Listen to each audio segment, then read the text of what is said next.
السلام عليكم ورحمة الله وبركاته. ازيكم يا حبايب ماما ولولو؟ النهاردة ان شاء الله هنعمل مع بعض القرص احلى مليون مرة من القرص بتاعت الفران اللي بره.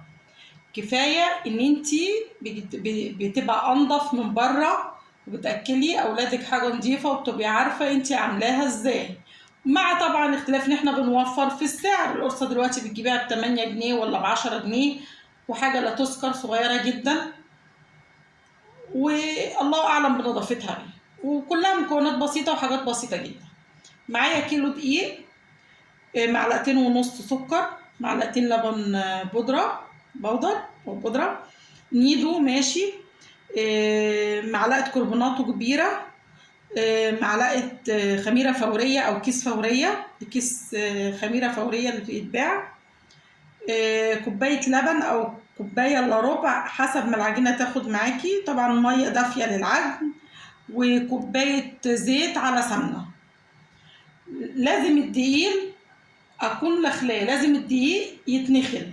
اي معجنات بعملها لازم انخل فيها الدقيق، واحط ذره ملح.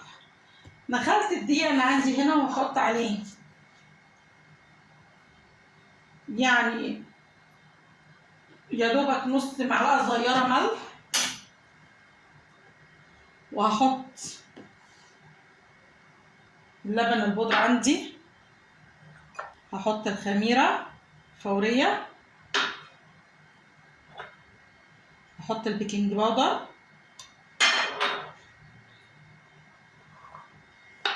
هحط السكر.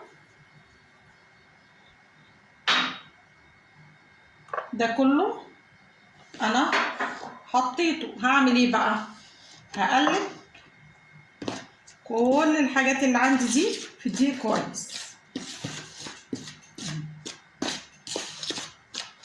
لازم اقلب واعجن في حاجه واسعه عشان اعرف اعجن كويس، ما ينفعش حاجه ضيقه اعجن فيها. بعد ما هعجنها هنا هو في حاجه واسعه، هبقى انقلها في حاجه ضيقه عشان خاطر اسيبها تخمر. اهو قلبتها كويس معايا. ابتدي بقى اعجن. هحط كوبايه اللبن بتاعتي، لازم تبقى دافيه، لازم ميه بشتغل بيها تبقى دافيه، لبن يبقى دافي. هحط وهعجن عشان انا معرفش الدقيق اللي عندي بياخد ايه، ميه قد ايه. احط وهعجن، احط وهعجن، مش هحط الميه كلها مره واحده عشان ما تسيبش مني. في دقيق بياخد ميه وفي دقيق ما بياخدش ميه.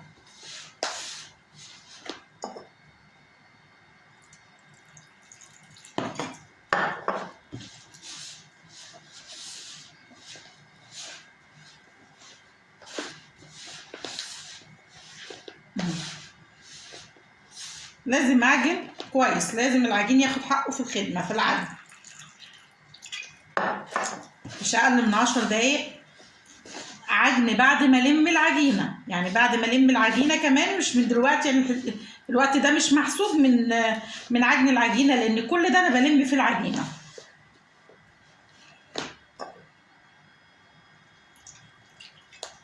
الميه لازم تبقى دافيه عشان الخميره بتاعتي تشتغل، مينفعش اعجن بميه ساقعه.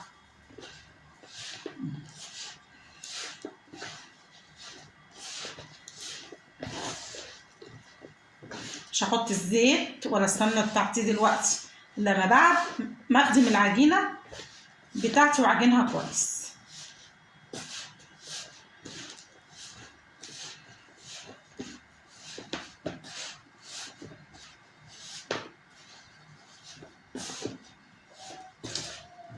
الدقيق بتاعي في الطبق كله واللي في ايدي.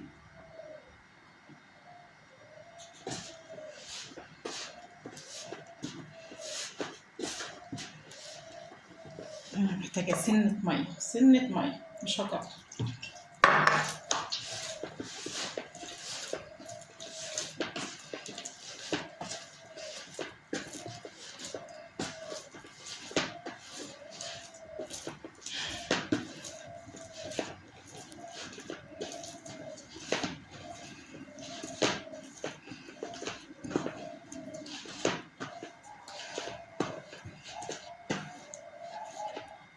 عجينة العجينة عندي لسه ما خدمتهاش كده. هحط بقى الزيت على سمنة. يبقى انا حطيت هنا كيلو دقيق، عليه كيس خميرة فورية او معلقة خميرة فورية، معلقة بيكنج باودر كبيرة، رشة ملح يعني ربع معلقة صغيرة،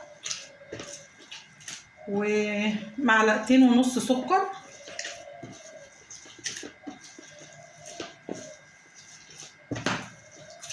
وبس. والميه بقى الدافيه، وكوبايه اللبن واللبن البودر معلقتين كبار. وممكن على فكره تستغني عنهم، يعني ممكن ما تحطيش اللبن البودر ده، بس هو بيدي بس ايه، غذا بس للاولاد عندنا وغذا لينا، وبيدي برضو القرصه بيطعمها.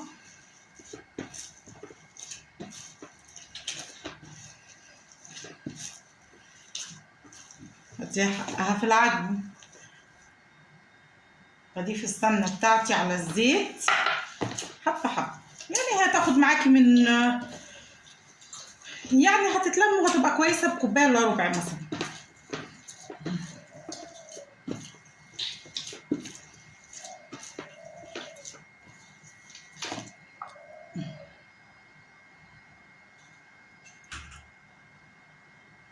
كفايه يعني، هنا خدت كوبايه الا ربع سمنه على زيت، كوبايه الا ربع سمنه على زيت. هلم بس العجينه دي كلها بالسمنه بالزيت وتشربهم، وهاخدها بعد كده على الرخامه دي، وهنزل فيها بوكسات، وهنزل فيها عجن لغايه ما احس كده ان هي لانت معايا وبقت بنت حلال وكويسه كده، مش هتغلبني.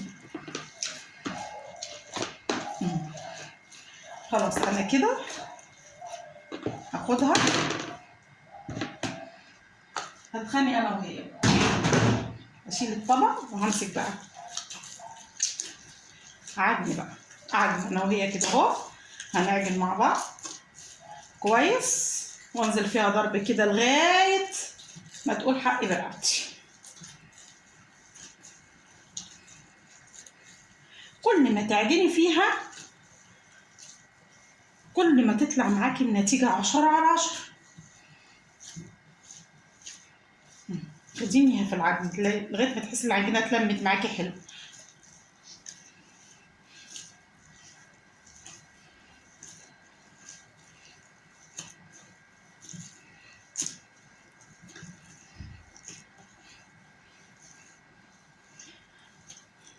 هكمل عجنها وهرجع لكم. كده انا عجنت العجينه عندي. بصوا العجينه جميله ازاي وناعمه وجميله. بصوا ادوس عليها كده تطلع تترد تاني، ده من نجاح العجينه اهو. بصوا بترجع تاني ازاي. كده العجينه بتاعتي زي الفل، اتخدمت واتعجنت واتلمت وبقت زي الملبن عندي. بصوا عامله زي الملبن اهي. هروح حطاها، هلمها هنا اهو عندي اهو في طبق كده اهو. وهروح عامله ايه، لو ما عنديش استرتش اقفل بيه كويس، هروح ملبساها شنطه نضيفه او كيسه نضيفه، واروح مغطياها عندي بفوطه او باي حاجه نضيفه. انا هعمل كده، انا ما عنديش استرتش، فانا هلبسها في الشنطه وهغطيها بالفوطه، وهسيبها تخمر من نص في الحر ده، يعني من نص ساعه لساعه الا ربع، لغايه ما الاقيها عليت عندي. هسيبها تخمر وهرجع لكم. ورجعت لكم بعد ما العجينه خمرت. بسم الله ما شاء الله، الله اكبر. زي ما انتم شايفين هنا ارتفاعها والهواء بتاعها عامل ازاي اهو ما شاء الله عليها. تعالوا بقى هلم عجينتي وهاخدها العجينه. بسم الله ما شاء الله، مش عايزه اقول لكم ملبن ملبن، الله اكبر عليه اهو. بنفس الطريقه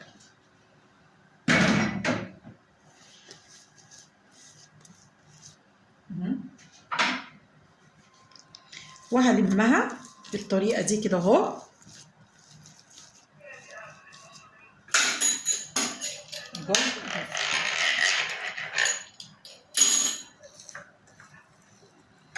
الجزء ده هركنه، الجزء بتاعي كده.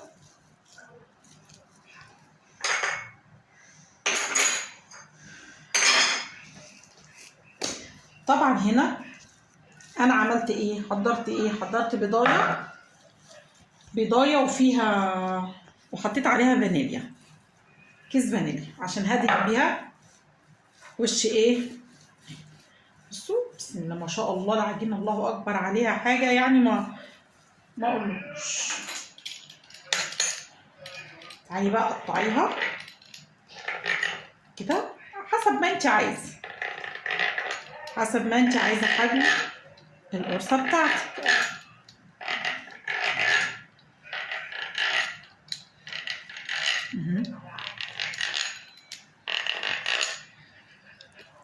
قطعتها، هاخدها اهي هلفها كده بها كوره، مكوراها وهركنها بنفس الطريقه كده اهو. تمام كده اهو، وهركنها اهو، هلمها من كل الجناب اهو، كل الجناب اهو، هكورها وهركنها نفس النظام بالظبط اهو.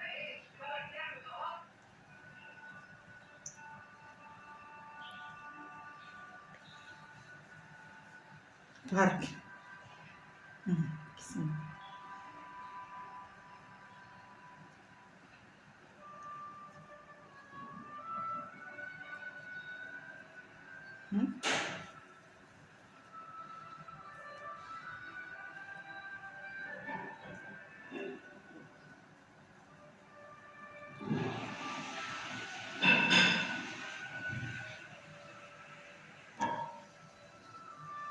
هكور كل اللي عندي. هقول لكم على اختراع حاجه في منتهى الجمال تحشوا بيها القرص، حاجه مش عايزه اقول لكم، في منتهى الجمال، ولا هتحتاجي تشتري اي حشوات من بره.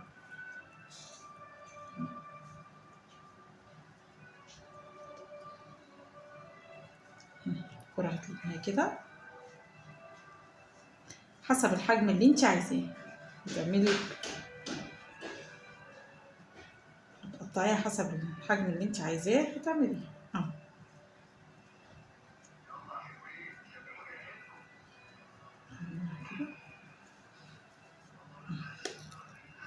لميتهم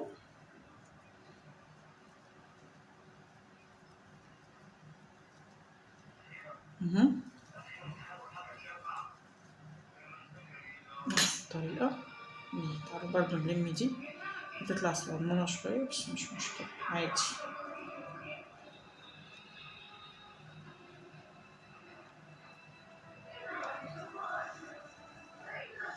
بنفس الطريقة كده بططها كده اهو، عشان انا هلمها تاني. تعالوا بقى اقول لكم على الاختراع اللي انا بقول لكم عليه. دي اسمها العجوه الكدابه، اسمها العجوه الايه الكدابه، هي مش عجوه. بصوا عاملين ازاي، اللي يشوفها يقول عليها عجوه، اللي يشوفها يقول عليها ايه عجوه، بس هي مش عجوه. هبقى انزل لكم، هبقى اعملها لكم العجوه الكدابه دي، هبقى اعملها لكم في فيديو تاني هتعجبكم قوي، هتنفعكم وهتفيدكم في كل الحشوات. ادي اهي هاخدها هكورها كور صغيره بالطريقه دي كده.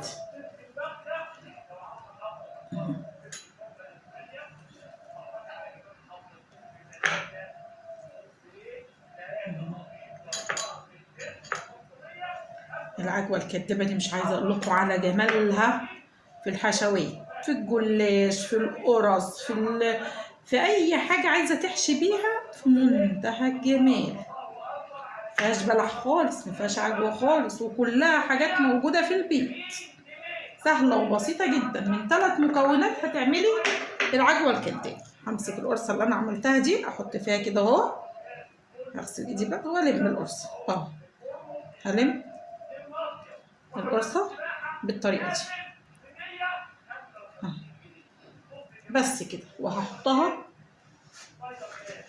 وهحطها في الصاج بتاعي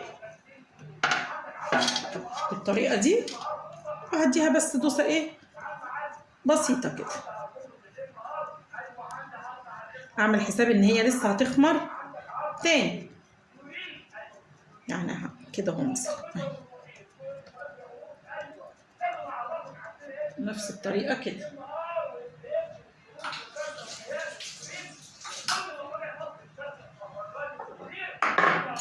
هاخد كرة تاني اهي، ابططها كده واخدها والم بالشكل ده اهو.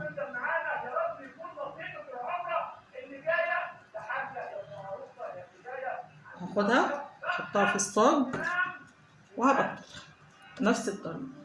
لو لقيتها كده هدهن ايدي وهفرد، هتفرد معايا سهل خالص اهو بمنتهى البساطة اهي، بمنتهى الجمال اهو. خلصت الصينية دي. بصوا العجينة لو مش ماشية معاكم، اول ما تدهنوا ايديكم سمنة او زيت هتمشي معاكم زي المقلة، بس هتبقى ناعمة معاكم تفردوا القرصة الحجم اللي انتوا عايزينه. بعد كده هندهن الوش بتاعها من البيضة بنفس الطريقة دي. هخلصهم كلهم وهحطهم في الفرن وهخلص اللي عندي، لان طبعا ما شاء الله الكيلو يرمي معاكي كتير، وهرجع لكم. حلاوتك يا قرص وانتي متدلعه. شايفين القرص عامله ازاي؟ قرص ماما ولولو ومفيش بعدها ولا زيها. بصوا القرصه عامله ازاي، بصوا الجمال والحلاوه. شايفين اسفنجيه اهو، الله اكبر عليه، الله اكبر عليها اهي. دي بقى محشيه، بصوا شايفين عامله ازاي، بسم الله ما شاء الله اهي اهي، عامله زي الملبن اهي. بصوا بقى، بصوا العجوه الكدابه جميله ازاي، مش عايزه اقول لكم كمان على طعمها تحفه. هنزل لكم ان شاء الله فيديو بالعجوه الكدابه دي في منتهى الجمال، مش عايزه اقول لكم جميله جميله للحشوات اهو. بصوا يلا، القرص طالعه جميله. ما تنسوش ماما لولو بقى في اللايك والشير والتعليق الجميل اللي بيحفزني ويخليني اعمل لكم حاجات احلى واجمل. كيلو الدقيق هيعمل لك في حدود 30 قرصه، يعني قد ده، لسه في قد ده مره ونص كمان في الفرن هيستوي، ولسه فيها يتحط كمان في الفرن، يعني اوفر واحسن وانضف. يلا بقى اللايك والشير.